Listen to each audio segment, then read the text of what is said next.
Cam Skattebo, respected as one of nation's best players by ESPN. It may have taken an extra game to prove it, but it seems unanimous at this point. Cam Skattebo was the best running back in college football this year. Thank you for reading this post. Don't forget to subscribe. Skattebo's epic 2024 campaign for Arizona State landed him on the AP and CBS Sports All-American teams, and he was just named to another major media outlets on Tuesday. ASU's superstar was named to ESPN's All-America First Team. Skattebo shares the two running back spots with Heisman Trophy finalist Ashton Jeanty out of Boise State. The standout running backs had been in a tug-of-war the back half of the season, competing for bragging rights as college football's best back. Heisman voters put Jeanty on the stage in New York.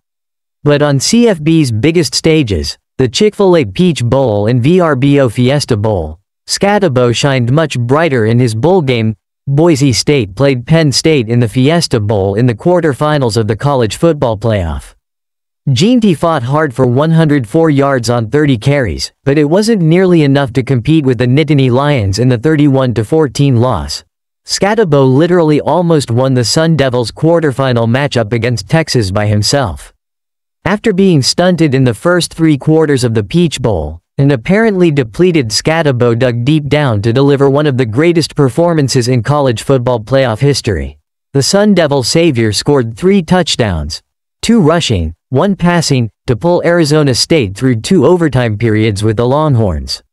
While the second of 2 extra periods ended in a 39-31 defeat, Skattebo finished with the showing of a lifetime. He walked off the field with 284 total yards from team-leading 143 rushing yards and 99 receiving yards, chipping in an additional 42 yards on his touchdown pass. The All-American was named the first-ever Peach Bowl offensive MVP to come from the losing team. Skattebo's 1,711 rushing yards and 21 rushing touchdowns set new ASU single-season record, breaking Eno Benjamin's 1,642-yard mark set in 2018 and surpassing Woody Green's 19 touchdowns, which had stood since 1972. He added an additional 605 yards and 3 touchdowns on 45 receptions. The senior is one of the top running backs in this year's NFL draft.